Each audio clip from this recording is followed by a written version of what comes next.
and welcome to Textile Talks. I am Emma Parker, and I am the project manager at the Quilt Alliance. Today's program features quilt stories from Quilt Alliance members. And hold on just one second, I'm going to get my screen share back up. Suddenly it's vanished, but I want you all to be able to see every wonderful thing we've got. So just one moment. Sorry about that, folks. Oops.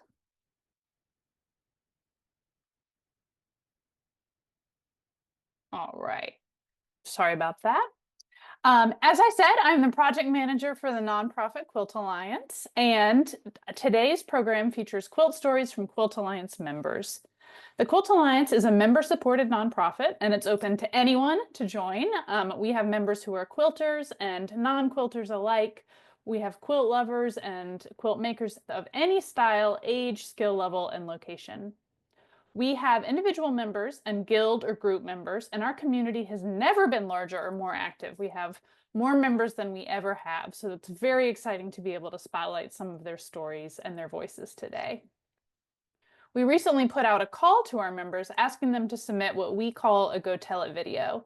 And if you've watched Textile Talks, you've heard of these before. It's 3 minutes or less of one person telling the story of one quilt.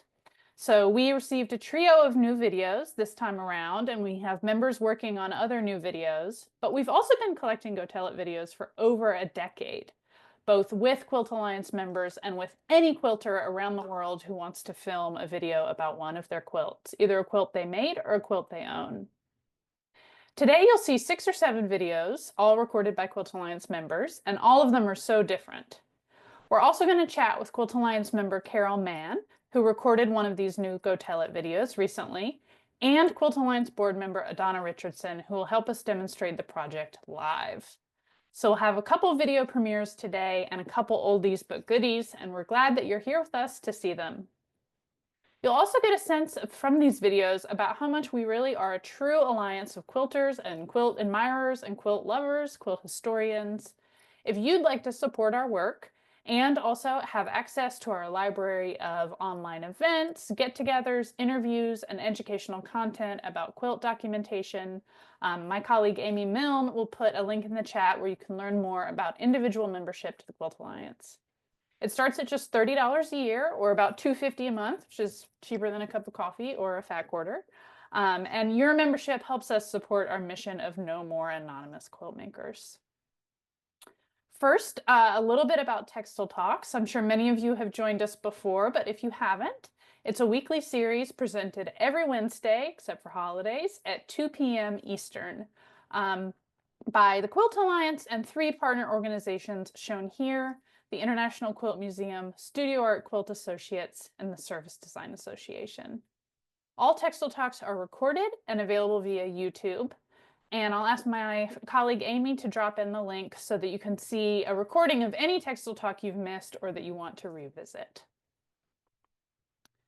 And if you haven't heard of us, even though we've been around now for more than 30 years, the Quilt Alliance's mission is to document, preserve, and share the stories of all quilts and all quilt makers. To find out more about the Quilt Alliance and our oral history and quilt documentation projects, you can visit our website and consider making a donation this holiday season. We rely on this kind of community support to carry out our important mission. A few housekeeping reminders. You can use the Q&A box for questions. We will have a little time for live Q&A at the end, and the chat box for greetings and technical help. When you're using the chat box, you can double check that you are sending your message to everyone if you'd like it to go to everyone and not just presenters. So you can double check your settings and just ensure that it says everyone or all attendees so other attendees don't miss it.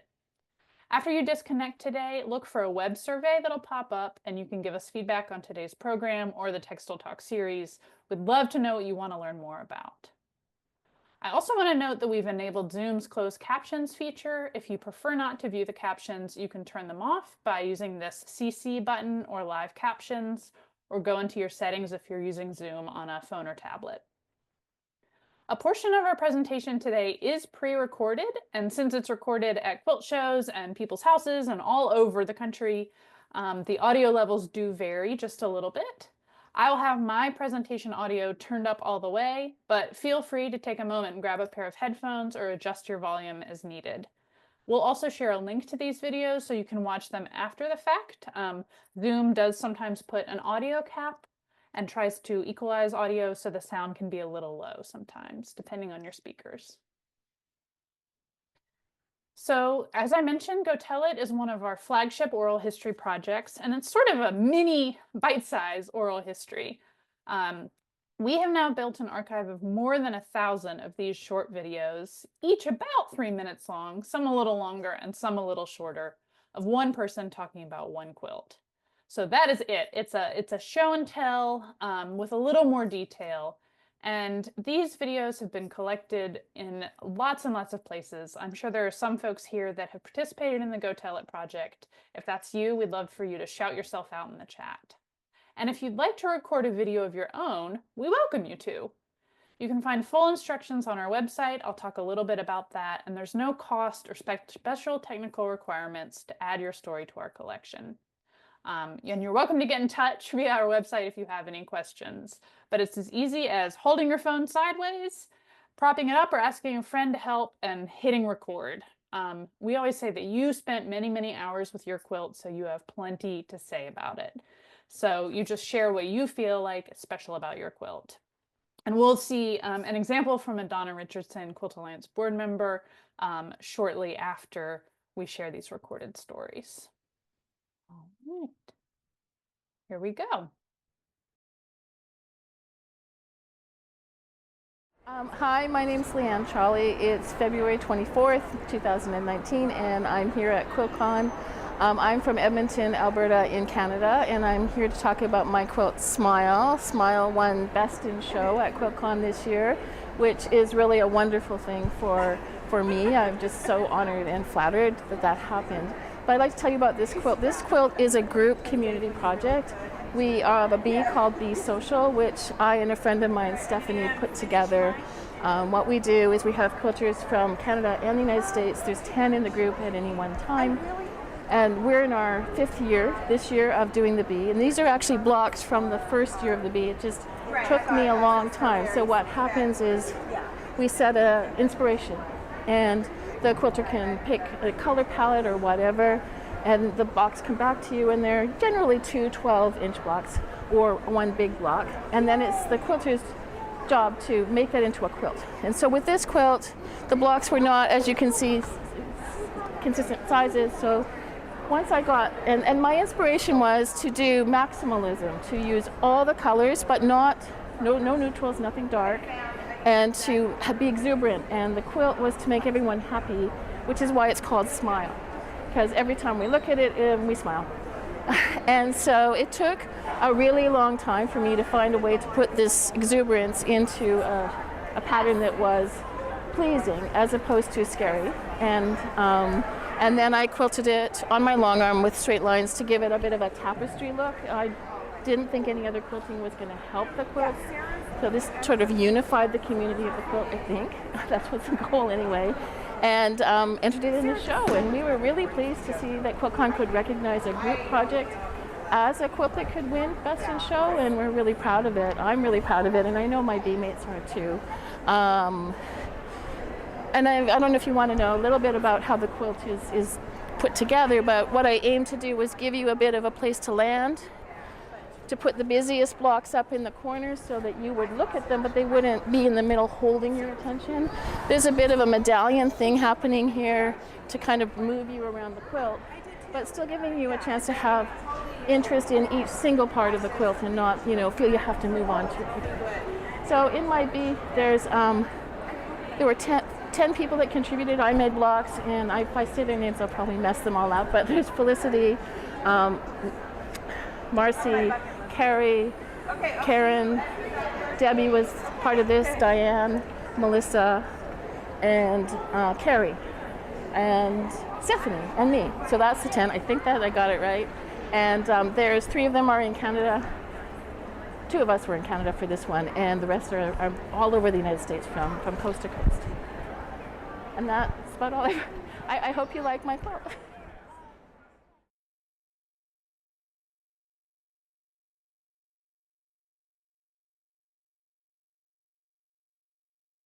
I'm Janet Darcher. I'm from Nassau, Washington, and I'm in Herndon, Virginia at Sacred Threads. Behind me is a piece that I made in tribute to my mother, who made a cutwork tablecloth prior to getting married and put it in her hope chest. She married my father in 1949, and they had created this wonderful life together. In the center, you'll see 3 stones, or 5 stones that represent my sisters. They taught us great lessons, and all of which we took with us as we left because none of us went in the same direction. But this piece brings us back, it centers us, and it has a lot of meaning. My parents lived through the Dust Bowl, the Depression, and World War II.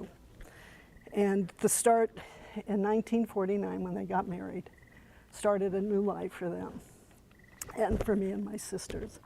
So as a tribute to my father and my mother, this is Proud Mary.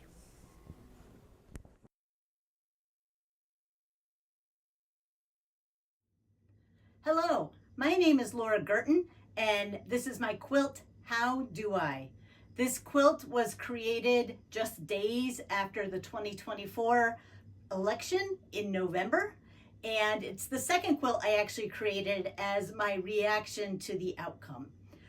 This quilt was made completely from scraps of fabric that I had at my house. You can see I've used a red background. The red background represents panic. It can represent chaos. It can represent warning. These are all different feelings and emotions that I've had, as well as others, to the outcomes of the election. These eyes here were all made in different colors to represent a diversity within our population. And the eyes are all crying. These are not tears going into a river, but tears going into an ocean of chaos, which is some of the fear that people have as we are moving forward. Each of the eyes were cut with a Cricut machine, and I stitched black yarn around them just to make the eyes stand out a little bit more. But the title, How Do I, for moving forward, is really a reflection upon my role as a college instructor. How do I share with my students that civility is very important, especially when that was not the tone of the election that we just had? How do I tell my students that climate change is really happening and it is really a threat to human populations when climate change is going to be disappearing from so many websites and so many conversations and will be discounted? How do I tell my students that they should feel safe with who they are and their identity as they go out into public and share and showcase who they are? How do I tell my students that data-informed decision-making is so important and it is what we rely on when we make decisions about topics such as sustainability, such as renewable energy, and so on and so forth? So these were just some of the items I was working on processing post-election, and I decided to put these feelings and emotions into this quilt. Again, the title of the quilt is How Do I? And my name is Laura Guertin, recording from Media, Pennsylvania. My name is Marcia Power, and I'm telling my quilt story at the Smoky Mountain Quilters Quilt Show. Today is June 21st, 2024. I have brought my quilt that is named You Are My Sunshine. I made it beginning in late 2019 and stopped during the pandemic because I was making masks throughout that time, and then finished it in 2021. It was in this quilt show in 2021, and I won second place in my category, which was multiple techniques or something like that. I really can't even remember what the name of it was, but I made this quilt. It's my very first quilt. I made this quilt for my sister Chrissy, who since she was a little girl has loved camels, and our Uncle Buddy, who was in the 5th Army with Dwight Eisenhower and traveled all over the world, brought her a stuffed camel from Germany. And since that time she has collected all sorts of items that have to do with camels. And I was in the local quilt shop and had been inspired by my friend Molly Glazer, who is a member of this guild with me. And I was in there looking, and I saw Caleb the Camel by Laura Hine, who was hanging on the wall, all made, and he was a collage quilt. And I thought, I can make that for Chrissy. So I took the collage class, and Molly took it with me, and we each had a different pattern, and I bought some fabric, and then I took from my stash, and she opened her entire stash to me and told me to take whatever I wanted. And I love orange, so of course I picked orange for a central color of the decorations on the camel's saddle. And then I didn't want to do a crazy quilt background that the pattern called for, so I made a scene and embellished it just a little bit with a beautiful little palm tree. And then if you can look closely, there are little Chinese vessels at the base of the tree, but they're a little bit hard to see. But I just loved everything about the quilt and had such a wonderful time doing it. And then I took it after the pandemic to Michigan, where all my sisters, all 5 of us, gathered for a sister trip, and I gave it to Chrissy at that time so everyone could see it. So this is You Are My Sunshine, and it hangs on my sister Christine Edge's living room wall with a Paul Klee print of camels on one side, and then a chalk drawing of camels that Chrissy's grandchild Harper made when they were about 5 years old, and Chrissy framed it, and it hangs on the other side of this camel.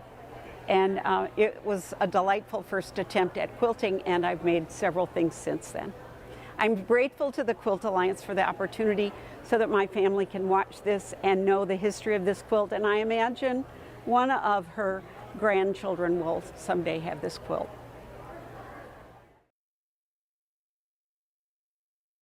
I'm Bobbe Nolan, and I'm at Sacred Threads in Herndon, Virginia, and this is my quilt, and it is called Después el Mar de Lodo.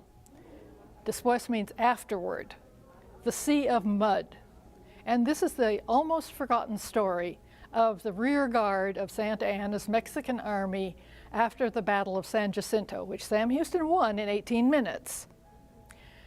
After Sam Houston won the battle, the question was, what happened to the Mexican soldiers? The Mexican soldiers who were near the front with Santa Anna were either killed in a massacre or pulled together and marched back to Mexico. Santa Anna ran away and hid, but was later captured. And the story of what happened to Santa Anna is a very long and complicated one, but he lived. The rear guard was some 20 miles away on the banks of the St. Bernard River, in an area that now is called the Lissy Prairie, and it's near where I live. They were waiting for word from the victorious army so that they would be able to march forward and march into Louisiana, which was what they were supposed to do next after winning. So they heard nothing, and they heard nothing, and then the rider came in, and he was exhausted and covered with mud, and he said, a terrible thing has happened. We think Santa Anna is dead. Everything is lost. It's awful, and he rode away. Then later, another rider came in and said, Santa Anna is alive, and he wants you to take his trunk, which has all his fancy stuff in it, up to the front. But that was the last they heard from Santa Anna. They had no further orders. What are we supposed to do? Are we supposed to go back to Mexico? Are we supposed to stay here? What are we supposed to do? There were 9 generals with this army of, more than 10,000 men. And a whole bunch of camp followers, women and children who followed after and cooked and did laundry and did stuff for the guys. These were Mexican soldiers, short, busy, stocky, hardworking guys who had walked 1,000 miles from Mexico City to get to this battle. And now, as far as they knew, they were defeated, and they didn't know how to get home. And the generals got together and said, what shall we do? I guess we have to start home. And then it started to rain. We have gully washers in Texas. It rained, and it rained, and it rained. The river flooded. The mud was thigh deep. The general said, we have to try and get started. The oxen couldn't pull the carts. The mules couldn't pull the carts. Lots of animals died. the men and the generals worked their way to the river, waited for the water to go down, made a crossing, and finally, most of them got down to the coast and got home. We don't know how many, but all the generals got home and wrote long descriptions of how brave they were and what wonderful work they did. But what was left on the Lissy Prairie were the people who couldn't, the wounded. The wounded couldn't get out, and the wounded died. The oxen and the mules died in the mud. Many of the soldiers died in the mud. Some of the camp followers died in the mud. And the mud covered them up, and nobody knew they were there until an amateur archaeologist dug up some metallic guidons and things from Mexican uniforms and discovered where they were. And this is their story. Here they are in the mud. And there are dead horses and mules, and there are soldiers. And it's all brown because it's all in the mud. And they were forgotten, and I'm trying not to forget them anymore.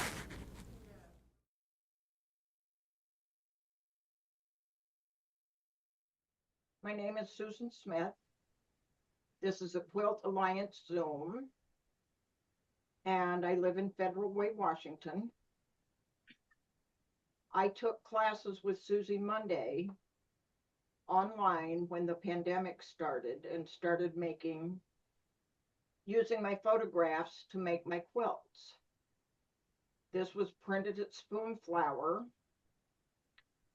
and then quilted, and it's been in several quilt shows for Mancuso and the American Quilt Society. And I edited it in Photoshop, sent the picture to Spoon Flower. They printed it, and it looks just like the picture I sent them. That's all.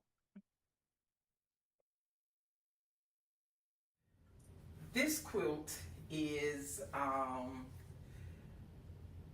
Miss Ollie Goes to Vote, and it was in my book, Journey of Hope, Quilts to Celebrate President Barack Obama. And it tells the story of Miss Cora, a woman in Atlanta who's 84 years old. And this quilt is about her going to vote in that election, 2008, to vote for Barack Obama. And in it, the quilt maker, Gwendolyn Brooks, has used a pair of her gloves because Miss Cora dressed up. It was such an important affair for her to go and vote. She dressed up in her Sunday best with her hat and her gloves and her pocketbook, like she was going to church. And it was quite an occasion for her because, like many of us said, me included, women, older women especially from the South, she echoed that saying, geez, I never thought I'd see a black man run for president, let alone be elected president. So this quilt commemorates Miss Cora going to vote. And I often say that quilts are historic documents, and this is a good example of a quilt that tells the story of the 2008 election from the perspective of this elder African American woman who found it such a privilege to go and vote for a black man, something she never thought she'd ever see in her lifetime, that she would dress up in her Sunday best and make it an occasion, a special occasion, because indeed for her it was a special occasion to vote for an African American who became the nation's first black president.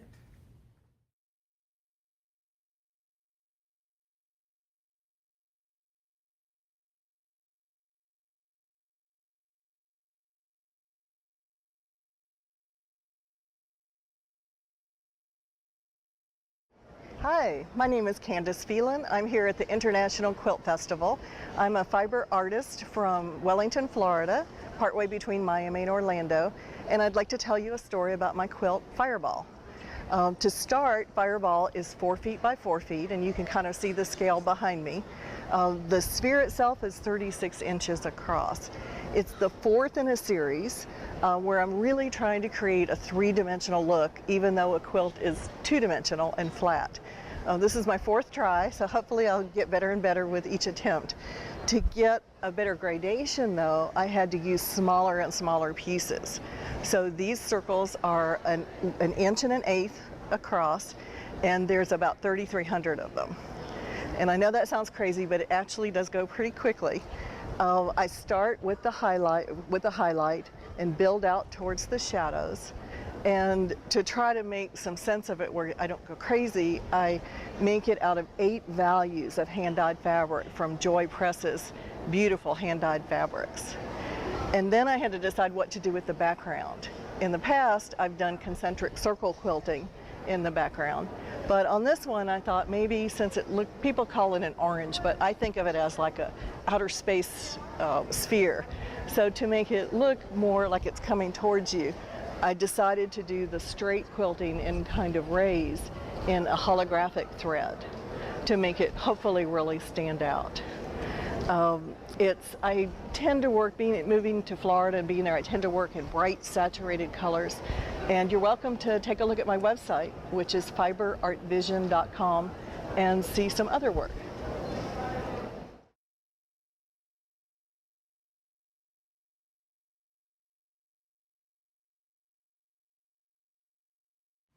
Hi, my name is Earamichia Brown, and I'm telling my quilt story from the island of Big Hawaii.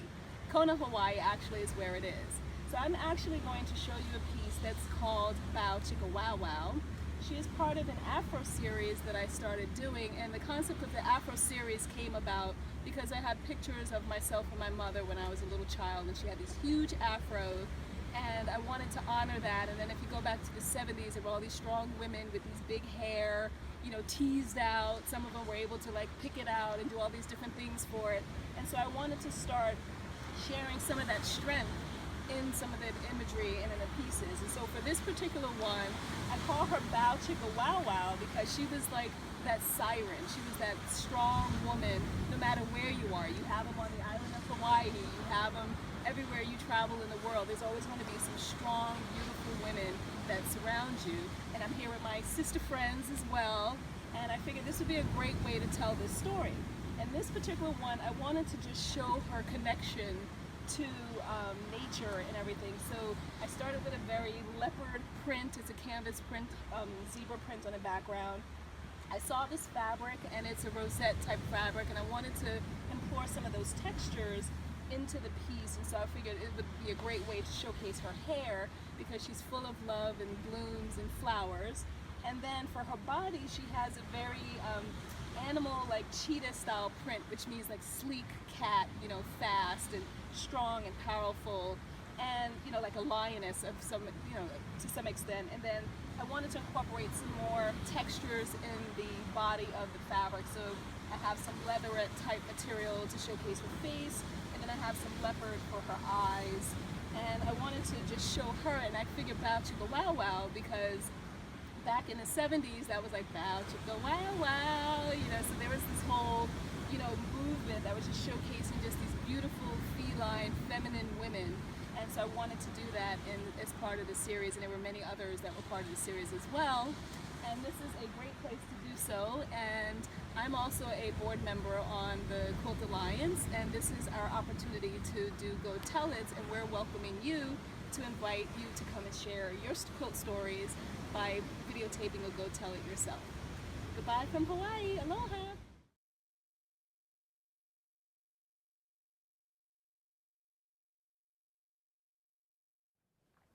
Hi, I'm Merikay Waldvogel, and I'm telling my quilt story at the McKinney Center in Jonesboro, Tennessee. Today is Saturday, May 6th, 2023.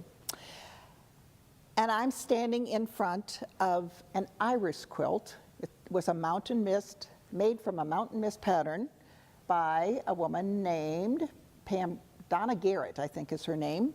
And the quilt is in the collection of the Reese Museum in Johnson City on the campus of East Tennessee State University.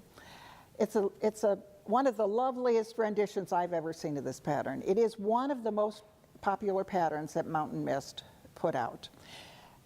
Mountain Mist began putting out, the company, Stearns and Foster Company in Ohio, outside of Cincinnati, had been selling cotton batting and in brown paper wrappered rolls of cotton and that was the batting for the inside of quilts. In 1928, they decided to make it more, the packaging itself, make it more interesting to quilt makers.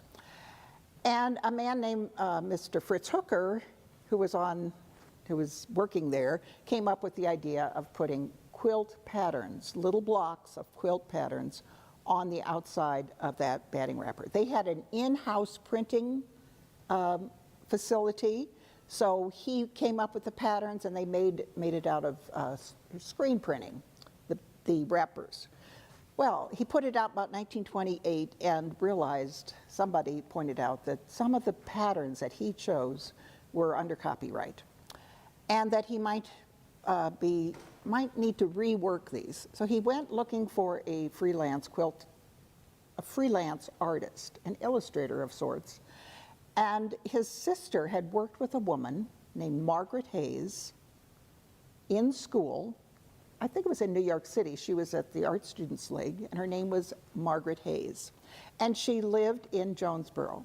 Her parents owned a house, a farm, and my understanding was that it was a flower farm.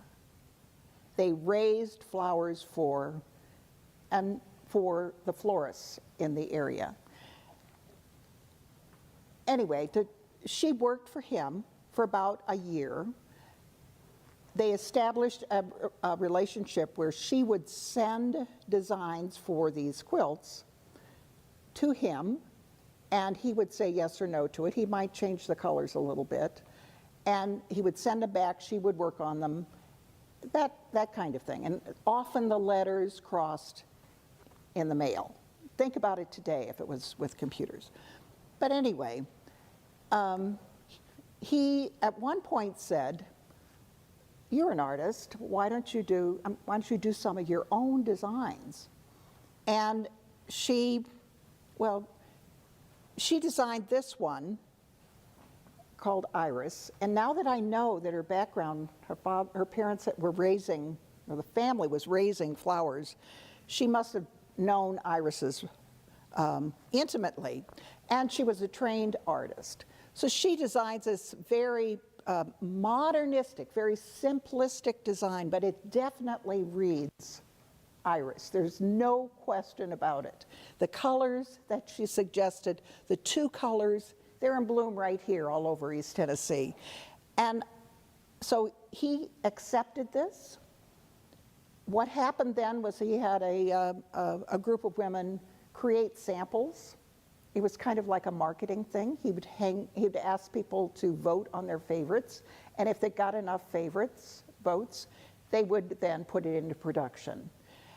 And they then made a full-scale pattern, and that went on the inside of the wrappers.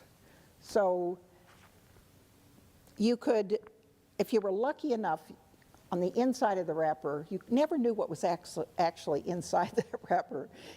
If you opened it up, it might be another kind of quilt that you didn't really want.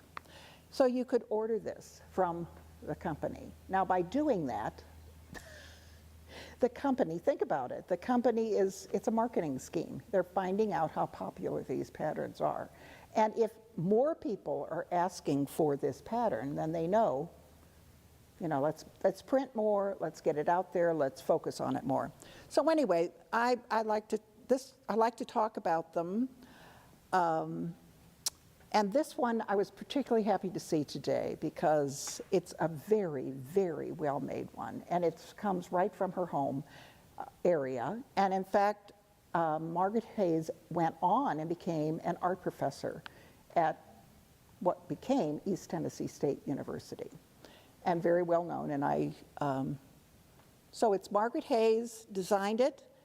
Of course, the woman who made it probably ordered it in the 1940s or 50s. So it's a credit to her, but it's also a credit to Margaret Hayes for designing it. And that's my story.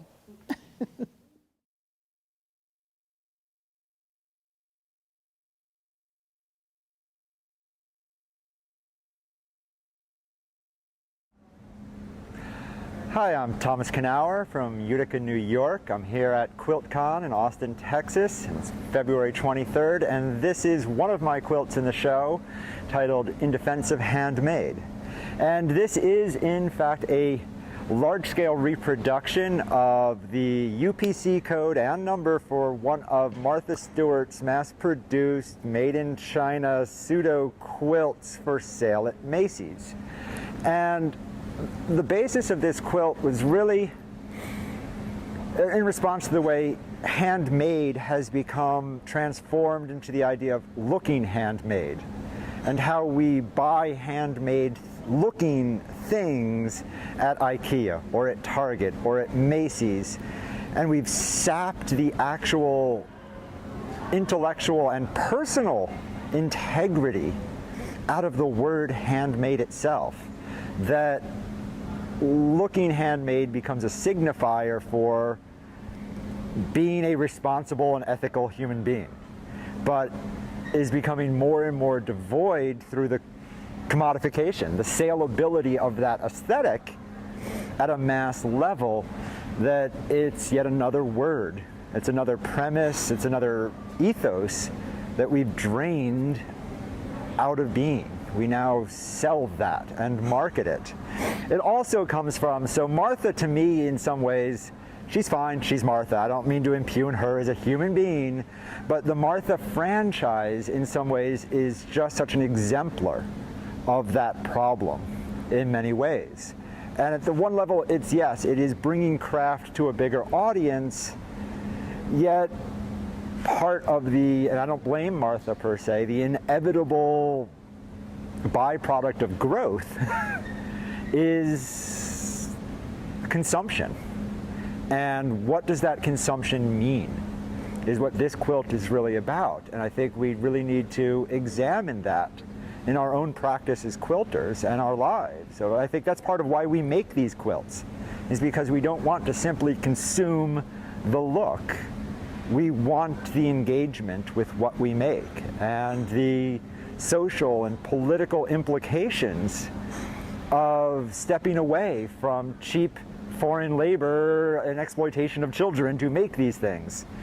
It also very, very, very quickly came from an unfortunate moment at Cracker Barrel, where one of their mass-produced quilts used the tagline, "made from a handcrafted pattern." And the language that we use, so the pattern was somehow handcrafted, even though the quilt is purely mass-produced and lacks the entire notion of handmade. And that moment really inspired this quilt as just how profoundly we have shifted the words and the ethos, and how, to a degree, the marketing apparatus has duped us. Hi, I'm Carol Mann from West Orange, New Jersey. This is my Color My Window of the World, based on the Block of the Month with Quilt Show, designed by Wendy Williams of Australia. It took me 6 months to make the quilt, 6 months to think about quilting it, and 6 weeks to quilt it. The background I picked from an art gallery print that I saw online after much searching. The little houses and the buildings are all paper pieced. There are little houses on each corner representing houses that I lived in. This is my house in West Orange, where we are now. This is my Montclair house, Rome, and South Orange, New Jersey. Out my back window, I see the Empire State Building and the Freedom Tower. I designed this Empire State Building after I saw a deck of index cards, and I just made a pattern by flattening them out. This is the Seattle Tower in its original colors, which I did see in 1963 or 5, whenever there was a World's Fair there. And this is Big Ben, and it's tea time, 4 o'clock. Here, this background is the ceiling of Grand Central Station. And some of the windows, I have dogs and cats. In this one, in this building, it's USA and AUS for Australia and the United States. Each of those treetops I modified, and they are appliqued. Each building in the quilting is different. I'm very happy that I get to wake up to this every morning and see this wonderful quilt. It won Viewer's Choice in 2 different shows, Northern Star Quilters and Garden State Quilters Guild, which is my guild. Thank you. So I hope you all enjoyed that little tasty smattering of just a few Go Tell It's from Quilt Alliance members. And I'd like to invite now Carol Mann to join. Yes, hi Carol. Hi. Yeah, we thought it would be fun to have someone on who can talk a little bit about the video they submitted. And I love your quilt and how many little personal touches it has hidden within it. Thank you. That's definitely part of a Go Tell It. Is there's so many little hidden stories in a quilt. Like I wouldn't know that you can see those buildings, and that's why you've included them, or that those represent houses you've lived in.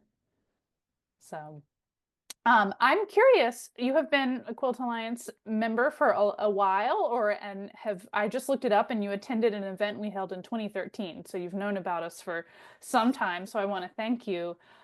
We put out this call for Go Tell It's, and you are, I think, maybe the first to answer the call.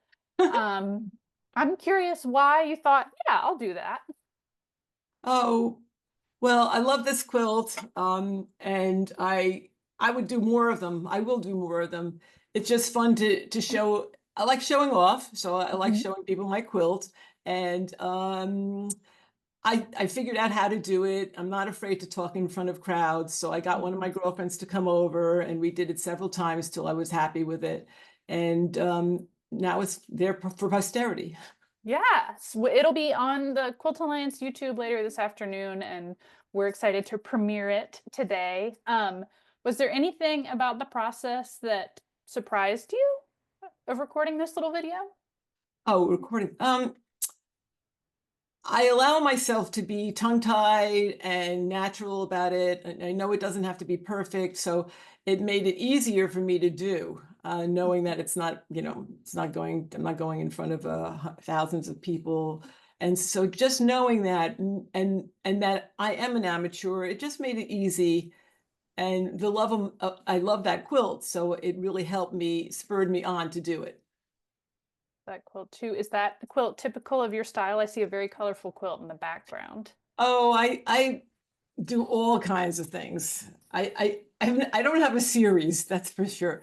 I do a lot of I do collaging, and just like a lot of quilters do, I do many different things. Whatever strikes my fancy, that's what I'm going to be doing. I do like bright colors. I've made a couple of neutral quilts, and I'm just not a fan of that, but they're beautiful anyhow.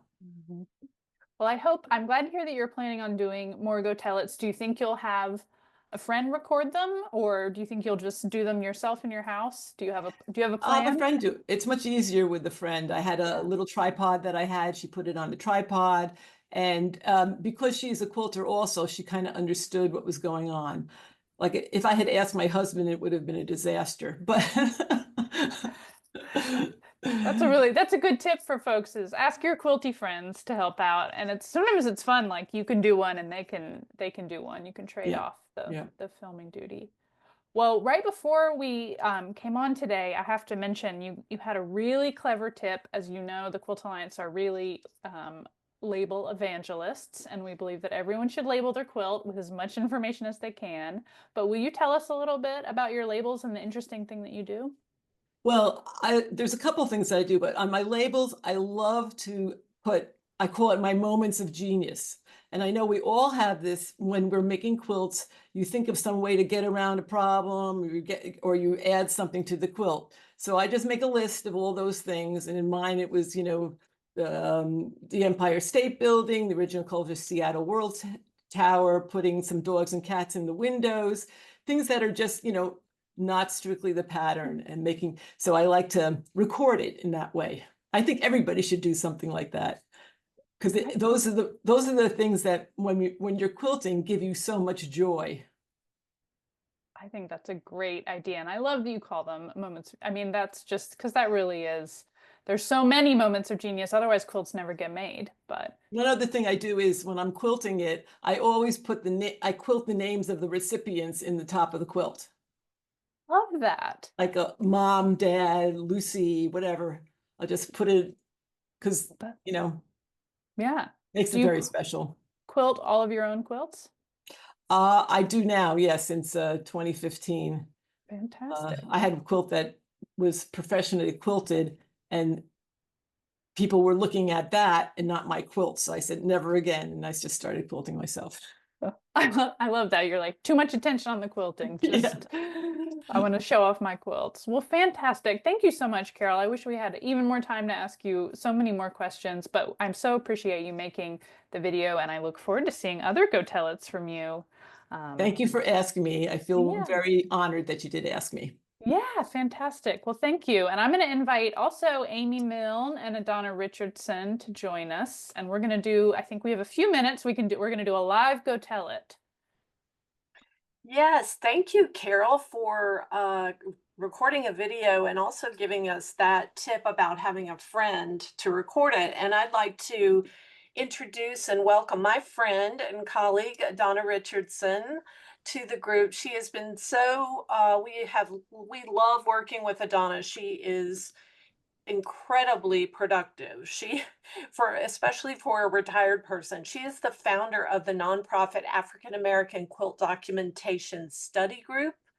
I recommend that you all go in. I'm going to put that in the chat right now, that link, so you can explore her website. But she also serves on the Quilt Alliance board as a member and our treasurer. So she really shares her expertise in so many ways.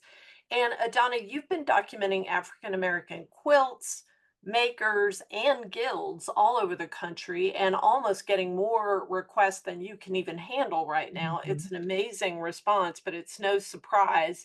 And you're starting to use Quilt Alliance projects in your documentation toolbox, like the Go Tell It project. But this is the first time that you've done one. And I think this is great, because I think any documentarian should have that experience on the other side of the camera sometimes, to give them sort of inform how they do it. So the quilt that you're going to demonstrate with Go Tell It today is called Most Loved in All the World. And I'm going to just turn it right over to you. Let's see, do we have that spotlighted, Emma? I guess Lucy might have to do that. I just got that, and I'm gonna turn off my screen share so we can see bigger. Yes. So just 1 second, we'll get that. All right. Okay, perfect. So I'll turn it over to you, Adonna. Thank you. Okay, thank you. Thank you for that introduction. My name is Adonna Richardson, and I'm here in San Francisco today. It is December 11th, 2024, and I am here in my sewing room, and I'd like to share with you one of my story quilts. I've done several story quilts, but this particular one is special because it was my very first one when I was a newbie still learning to quilt. And I wanted to try all the patterns and all the stitches. And so this quilt is kind of filled with a little bit of everything. But I was encouraged to make this quilt by one of my neighbors who was a retired librarian, and she used to come over for coffee every other day or so. And one day she came over and she brought me this book here and suggested that I make a quilt about it. And when I first read the book, I realized that a quilt like this could help preserve history that might be overlooked or erased. And so for each of my story quilts that I've made, I've kind of written a little something to put the story in context when the quilt is displayed at a library or museum. And so I'll just read to you what I had previously written about this particular quilt. The book, Most Loved in All the World by Tanya Cherie Hegeman, is a children's book inspired by African American history and the Underground Railroad.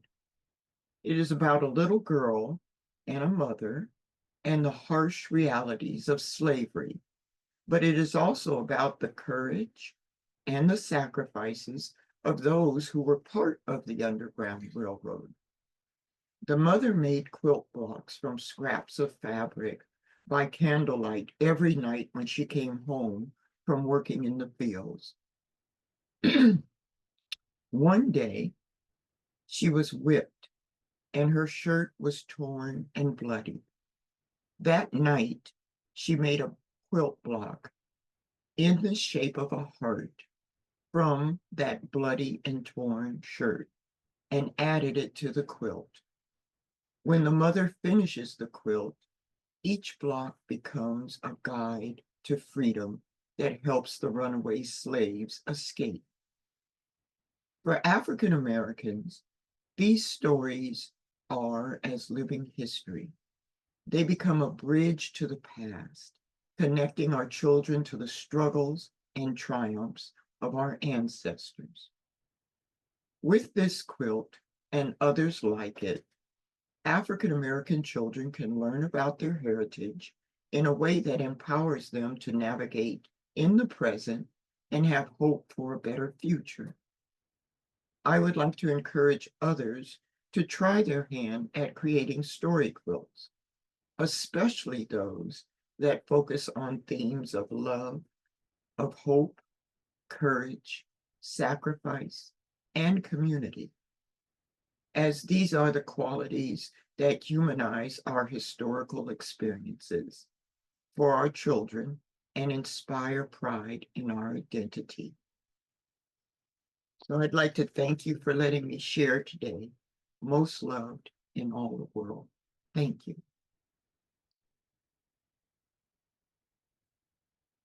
Oh, thank you, Adana. That was wonderful. What a great demonstration of how the project can capture not just a quilt, but the motivation behind a quilt, the sort of hidden or invisible partnerships that can become part of that quilt, the inspiration. So wonderful. And I think that um, this could be this video could then be used in one of your workshops or as an informational tool for to let others know what kind of research that you're doing. I think there are many ways people can use the videos. They're not only to share that quilt with family and friends, although it serves that purpose, but I know you've taught workshops on story quilts, and have some in the future. Is that right? Yes, we're getting ready to do one with the Oakland Guild next month. And I've been fortunate to add a few more quilts to it. I wish I had a little more time. I kind of have a library of storybooks that I originally saw it and got inspired to say I need to make a quilt about it. I just haven't caught up with my quilt making yet. But there are several quilts that I do want to do this in this upcoming year, and I will be sharing them in the workshop next month. Oh, wonderful. So there are a lot of reasons that someone might want to do a Go Tell It. If you're a professional like Adana is, and you're a teacher, researcher, curator, this is a great way to record a story about a quilt that then you can use later in that project to promote or educate.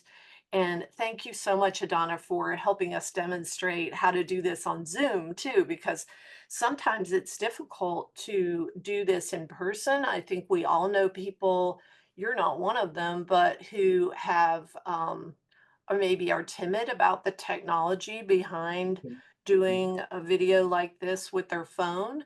We're going to continue to do Go Tell It with our member Textile Talks in the new year, but I hope that this encourages folks in our audience who might want to try this either via Zoom or in person. So thank you so much. Thank you.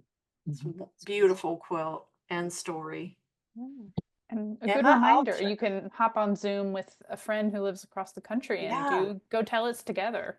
Right. Exactly. It doesn't have to be through the Quilt Alliance. You can do these for yourself. And we should always add that while we collect and publish Go Tell It's, you can do them just for yourself and for your group and your family. They do not have to be public if you don't want them to be, if that you have a different goal. Fantastic. Well, let me bring, just a few more minutes, a couple more things to add.